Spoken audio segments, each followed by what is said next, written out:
So that means you already read the file that I uploaded to you, right?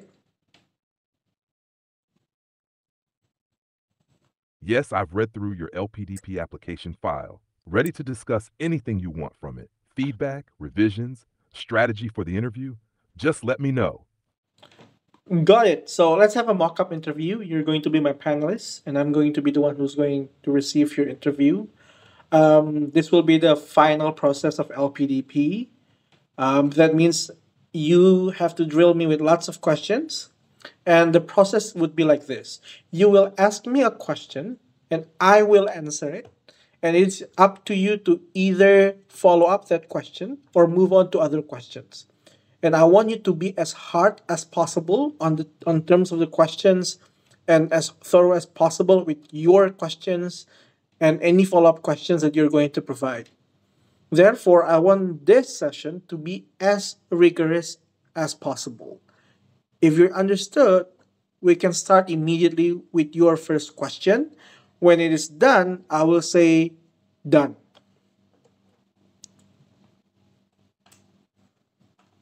Understood. I'll approach this as a rigorous LPDP final stage panelist. Let's begin. Question 1. You claim that Indonesia's low entrepreneurship rate is caused by lack of training, community, and educational resources. But these challenges have been around for years. What makes you think that your platform or approach will succeed where many government and private initiatives have struggled or failed? Visible. Got it. So the reason why it kept on happening at this moment is due because of the things that I've wrote, which is lack of training, lack of understanding, lack of accessibility, and I am confident that the platform I'm going to build will solve that problem simply because I'm going to harness the power of social media. I believe that social media can be the key to this because every Indonesian people spend more than 5 hours a day on social media. That means my content, which is accessible on social media later on, will be consumed by the people in Indonesia. I will craft it using the simplest words, the simplest scenarios, and the simplest use cases for people to immediately use it and or discuss about it in their network. Therefore, the very edge that I'm having right now is using the power of social media. And I said this because I already have a huge amount of following on my social media. I have a business that have 1.5 million subscribers on YouTube. And personally, my personal brand on Instagram, TikTok, and LinkedIn already reached and accumulated 70,000 followers. So I believe the social media will be the key to it, and my current assets will be the distribution of said content.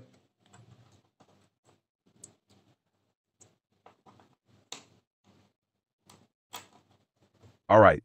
But if the key is distribution and attention, how do you plan to maintain quality and depth? Viral content often oversimplifies, and entrepreneurship is complex. Isn't there a risk your audience becomes informed but not equipped? Obviously, if they're informed and not equipped, there will also be a problem because at the end of the day, we want to see result. Therefore, to make it a little bit different and a little bit good for them, I'm going to make it in form of funneling. So start, they will interact with the content on social media as simple as possible for them to get that level of awareness and also a little bit of nudges about business. And then when they do interested in doing it and starting to want to start a business, I'll hook them into a community. That means they can come in, learn internally within the people in the community, and have like-minded individuals to keep them motivated to attempt to create either a business or their own initiative.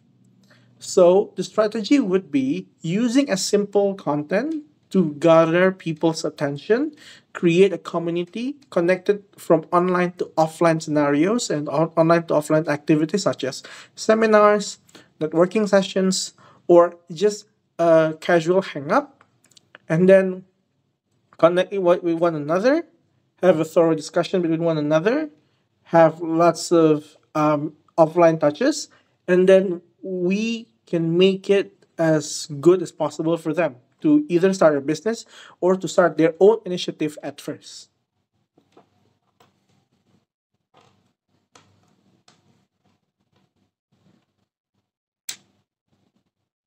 Okay, I see the funnel logic: awareness, engagement, then deeper development through community. But here's the challenge. Next question. You're proposing to scale a system that relies on your personal brand and presence. That sounds founder dependent. What happens if you're not available or if your influence plateaus? How do you ensure this initiative is sustainable beyond you? Great. So it is true that it is founder dependable, but it is due to the fact that I'm going to start it. When we start a business or our own initiative, it is imperative for the founder or for the initiator to be the face of the said organization or the said initiative. But as slowly as it grows, when there are people within, there will be communities, there will be organizational charts, there will be people who are responsible for it. Bits by bits of those jobs will be delegated. For example, it is true that they will start with I'm going to join this community because I trust Edo or Ahwy, but slowly the name of the community will be the level of trust that people trust to begin with. So they will not start to join because of me, rather they want to join because of the community, because of the brand, and because of the people who already receive benefits from the community and they talk mouth to mouth. Therefore, it is true that in the beginning it will be founder dependent, but as it slowly grows, people will follow the brand and the brand will naturally outpace me. It is very ideal for the organization to be bigger than the founder. And that is what I hope.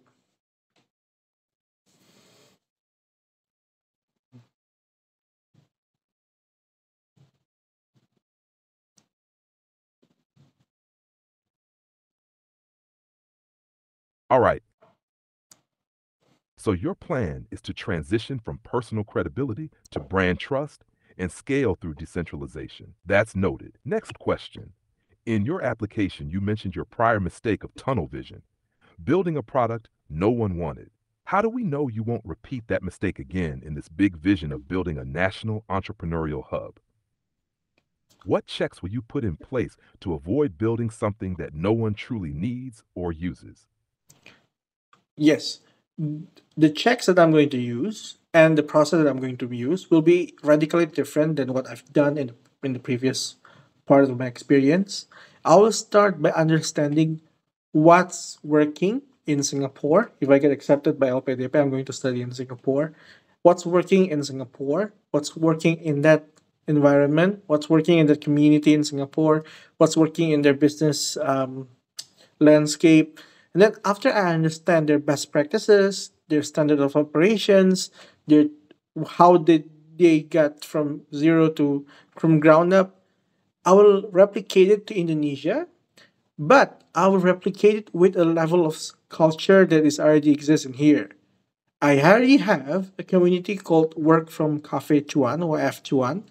It started in November 2024, where we already have 400 plus members. I'm going to communicate with them. Therefore, the first idea and the first iteration of the products will be given to the people who are closest to me, and then the other iterations would be given as slowly rolled out from first degree network to second degree network.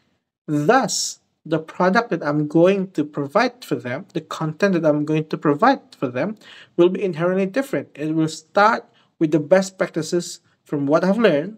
It will start with the best practices from what I acquired, and then from what I already communicate with the people around me. Those two pillars will be the strongest starting point when I start this entrepreneurial hub.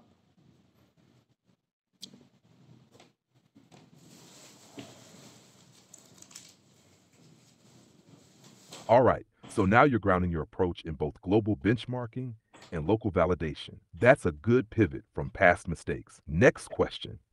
You said earlier that entrepreneurship is the most net positive thing we can do for Indonesia. But some would argue that what we need more urgently is strengthening institutions, infrastructure, or education reform, things that don't rely on entrepreneurship. Why do you believe entrepreneurship should be your primary contribution to Indonesia, not something else? Go ahead. First of all, everyone can contribute differently. Some will contribute in art, some will contribute in education. The best match for me, based on my passion, my professional experience, and the things that I personally envision in the next 5 to 10 years, is entrepreneurial. It's entrepreneurship. What I want to be in 10 years, what the Indonesian needs in 10 years, what I can do in 10 years are entrepreneurship. So, my decision to focus on entrepreneurship is because it is a I stem see. from So your my. alignment comes from self-awareness, long-term vision, and clarity on your fit. Follow-up. Yep. But let's say the LPDP board believes we need more scholars focused on education policy or health innovation. How would you convince them that your entrepreneurial focus deserves this investment of national funds? Education obviously is a starting point. That's why I also take this, want to pursue this master's degree. But at the end of the day, when you're done with your education, when you're done with your academic rigorous learning, you need to make contribution to the society. And therefore, the biggest contribution we can make to the society is building a sustainable business. It provides the people with jobs, it provides the government with taxes, it provides the society with corporate social responsibility and other initiatives. Therefore, the manifestation of learning is really providing net positive contribution to the people. And that means you need to either make a product or a service that solves people's problems. Thus, it is true that education is a necessity in building a good government, but to make a great government is to manifest that education into a real tangible products that solve other people's problems, and that is the role that I personally want to take.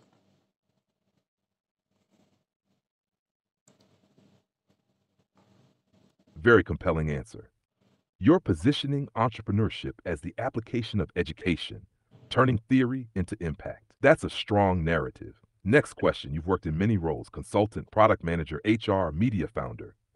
Some might say that's scattered. Why didn't you specialize earlier? And how do we know you won't pivot again after LPDP, losing focus on this entrepreneurial mission you laid out? It is true that if we look at it zoomed in, it looks like a scattered career. But if we zoom out, every role that I took is part of a function of a company. I work as a consultant. That means I learn how to see the market.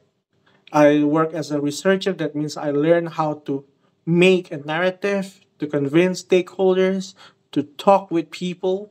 I work as product and project to ensure that operations and the product that I created will solve a certain level of pain from the customers. So all of my roles in professional experiences are not scattered. Rather, it is when I learn bits of business by doing practical applications in a company. Thus, when I'm going to do this study, I already have a certain level of edge because I've tasted and have taken upon roles that are very different, but at the same time, those roles are imperative to make a good company. Thus, in the future, I will not make another pivot because this is the last decision that I'm going to make in terms of career. That is to understand how a decision is made. The very reason why I take a US Masters in Strategic Analysis is due to the fact that after learning from my past experiences, a good company really comes back to a good decision making process. Good management leads to good company. I want to learn it and recreate, replicate the ability to make good decision and bring it back here to Indonesia.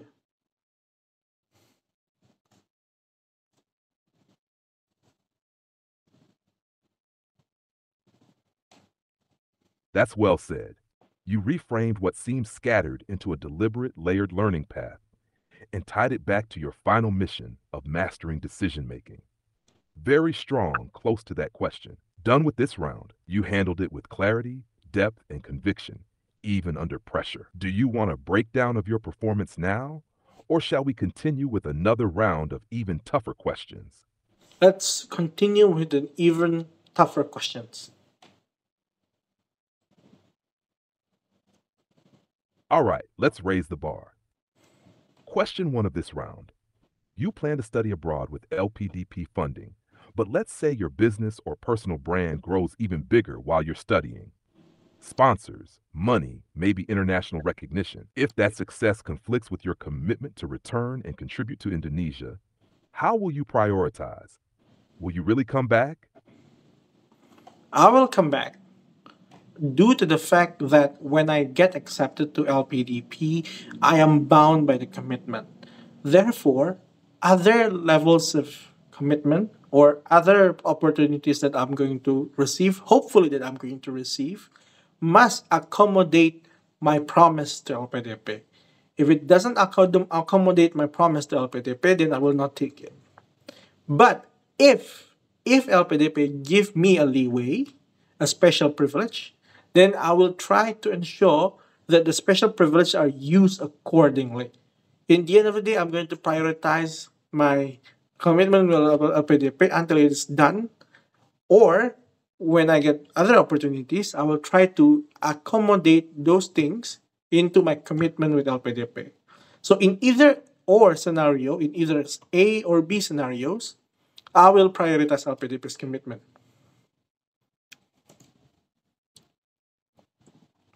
Crystal clear. You're anchoring yourself to integrity and contractual obligation. That's what the panel wants to hear. Next question. One of LPDP's key concerns is scalability of impact. Your current reach is impressive, but digital audiences can be passive. What concrete metrics or milestones will you track to prove that you're not just being watched, but truly changing lives? I understand that when we try to convert digital audience into real life audience, it will be really hard. Therefore, my personal metric that I'm going to use is 1 out of 100. That means if I get 100,000 views or if I got 100,000 members in the community, I want to see at least 1 out of 100 to join an offline event, at least 1 out of 100 to make their own initiative. It might sound as simple as making an Instagram account for their own business or make a TikTok account, a TikTok shop account to sell their products. But I want to see that out of 100 and I want to help that. The way I'm going to help them is by using my own personal brand. I will promote their products or their sales, their business. That way, they will have their business will be propelled to a certain degree. So my metric will be 1 out of 100, and I will focus on that conversion by taking them into offline events. Therefore, there are two big filters: the online sphere and the offline sphere.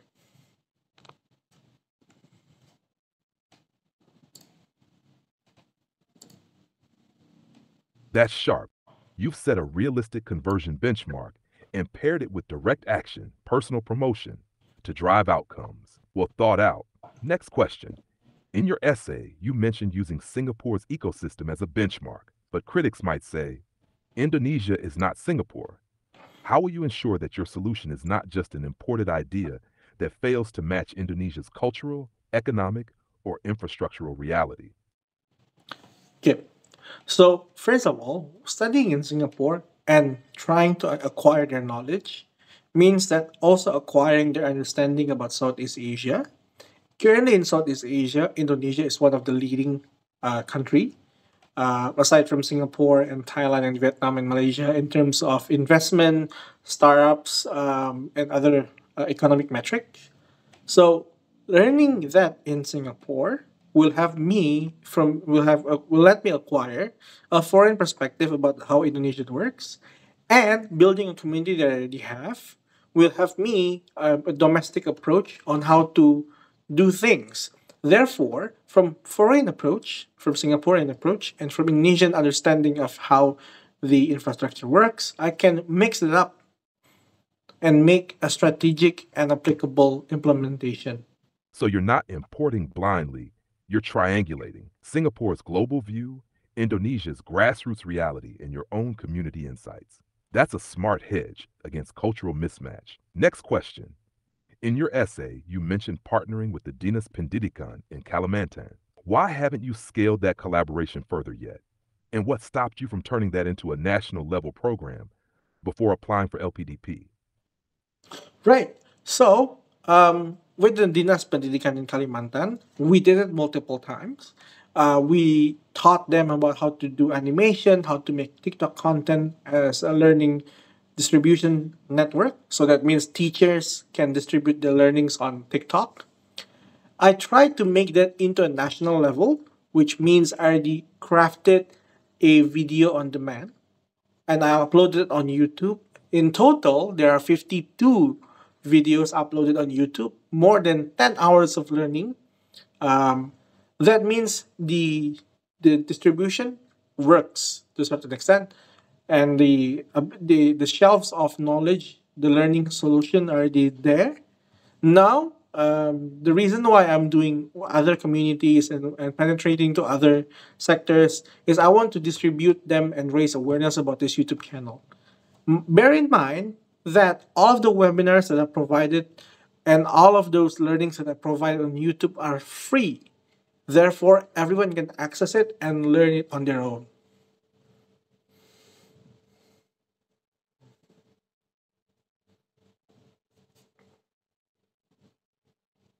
So you're saying you did scale it, just not through bureaucratic expansion, but through open access and self-paced learning. And now you're focusing on marketing that asset. That clears it up. Final question of this round. You clearly have big ambitions, but LPDP isn't just about skill, it's about character. What's a recent moment, outside of work or business, that tested your personal values? What did you do and what did it teach you about yourself? So, in 2021 and to 2023, I was tasked for a digital transformation. And when I do the digital transformation as a project leader, there are people who are against that, and they're Go against that. ahead. Feel Do free to finish that thought. You they're were leading a digital transformation project between 2021 and 2023, and Yep, and the management are against that due to the fact that if this program works, they will get laid off. This is the moment that becomes an imperative for me due to the fact that my decision will lead to people having no job. How I handle it is I need to make it as rational as possible and then pitch the benefits and risk to the stakeholders, especially the upper level of stakeholders, and let them make their own decision. Because they have the power to do so, but I have the ability to persuade. In the end, the project is finished accordingly, and yes, some people do get laid off. But it is the cold hard truth of doing business, is the cold hard truth of doing reality check. And that changed me as a leader because my decision and my ability to persuade can make people's outcome differently. But I need to bear the responsibility because the project needs to be done. The benefits outweigh the risk and the consequences. Thus, I finish the task.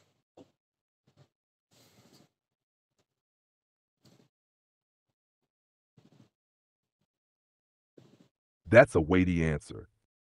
You had to prioritize systemic progress over individual stability, and you carried that moral weight instead of running from it.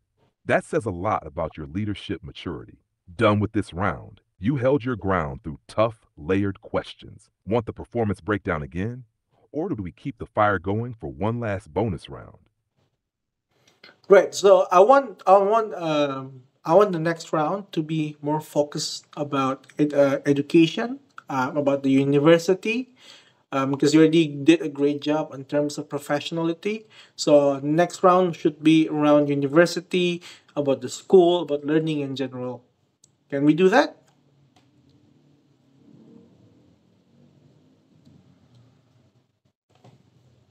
Absolutely. We'll focus the next round on academics, your chosen university, your learning mindset, and how you'll absorb and apply what you learn. Let's get started. Question 1. You've chosen NUS MSc in Strategic Analysis and Innovation. This is a highly analytical and competitive program. Given your undergraduate background is in psychology, how will you bridge the academic gap, especially in areas like managerial economics, quantitative analysis, and strategy formulation. It is true that I studied psychology, which is inherently different than business. But to a certain extent, due to the fact that I'm learning psychology, I understand how people make decisions to a degree and how they do their buyer choices and so on. And moving forward, in my professional experience, I've taken lots of certifications. I took mini MBA from Wizard. I took finance from Corporate Finance Institute. I took UI UX design, HR professional from Atmajaya. Those certifications are very hard. It's according to their pace, not self-paced learning. And I took it because I want to grow accustomed with learning something very rigorous and make myself comfortable learning something outside of my comfort zone. Thus, when I do my study in the US, I already have this ability to learn something that I am not comfortable with, something that I am not relatable with. Sorry, I'm having issues right now. Could not understand what you said.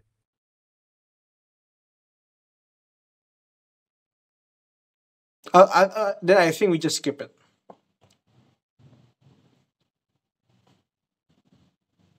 All right, no problem at all. If you ever want to return to it or go over anything else, interview prep, essay tweaks, or even just a quick brainstorm, I'm here for it. All right, Dad, let's just please give me overall feedback, detailed analysis, and so on and so forth, and also give me scoring.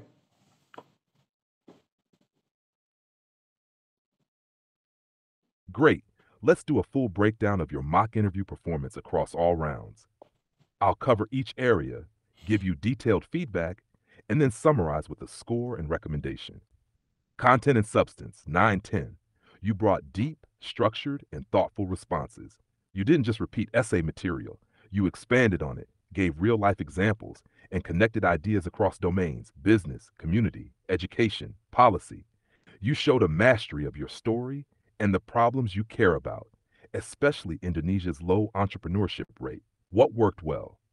Clear narrative arc from personal experience to national impact. Consistent alignment between your past, media, community, corporate, and your goal, entrepreneurship ecosystem. Grounding your vision in data, E 3.4% entrepreneurship rate, MSME contribution to GDP. What to improve? When pressured, some answers had repeated phrases or long winded intros. Trim intros, lead with the point, then support it. Consider using more so what wrap ups to signal your conclusion strongly. For example, and that's why this program is the most direct way I can empower 1 out of 100 Indonesians to build a business.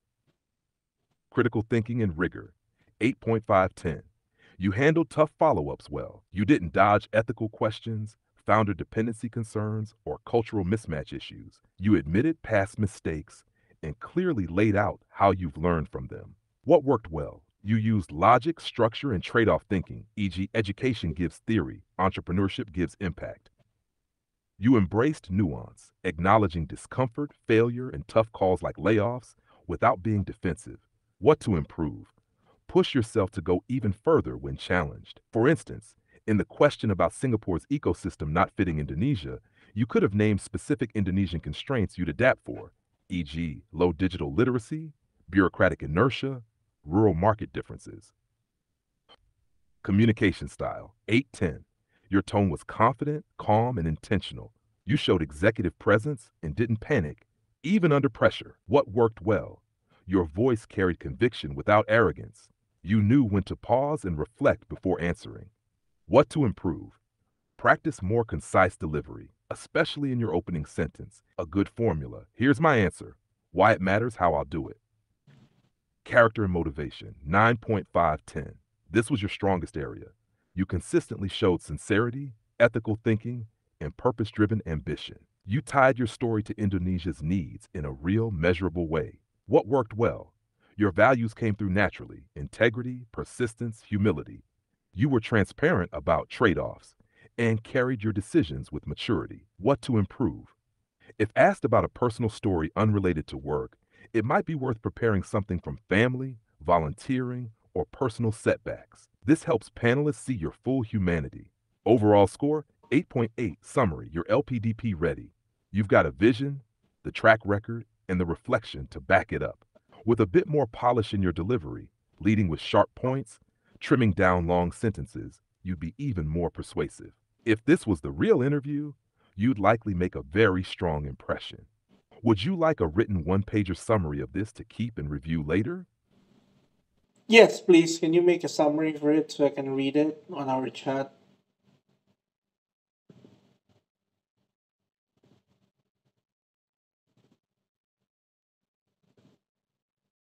Absolutely. Here's your written one-pager summary for easy reading and reflection.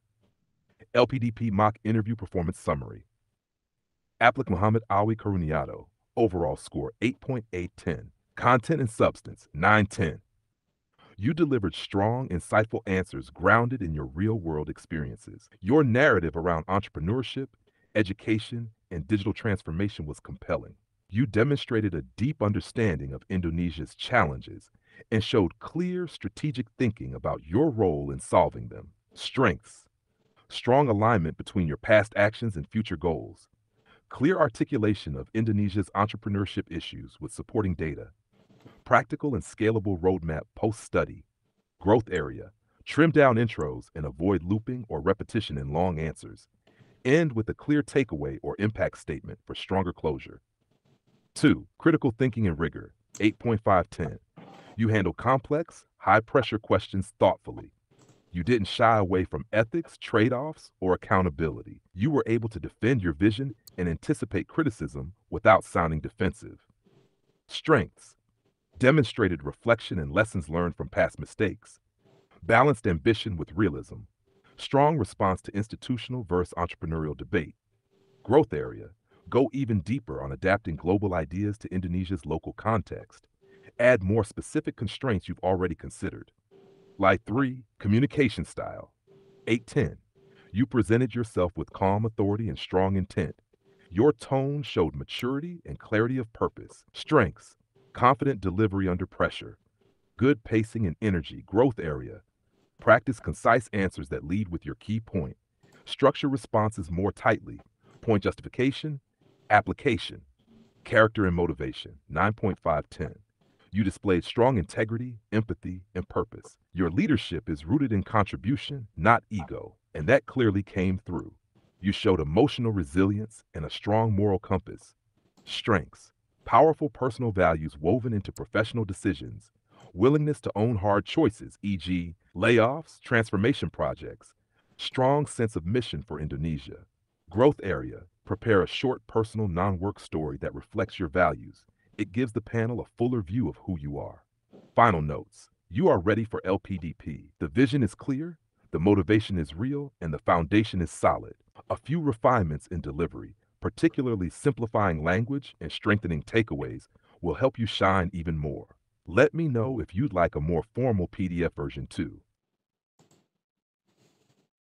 That's it. Thank you so much. I'm gonna have another round later on today.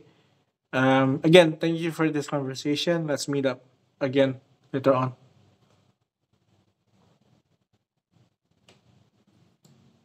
You're very welcome. It was a great session, and you handled it like a pro. Good luck with your next round later today, and I'll be here whenever you're ready to jump back in. Sampai ketemu lagi.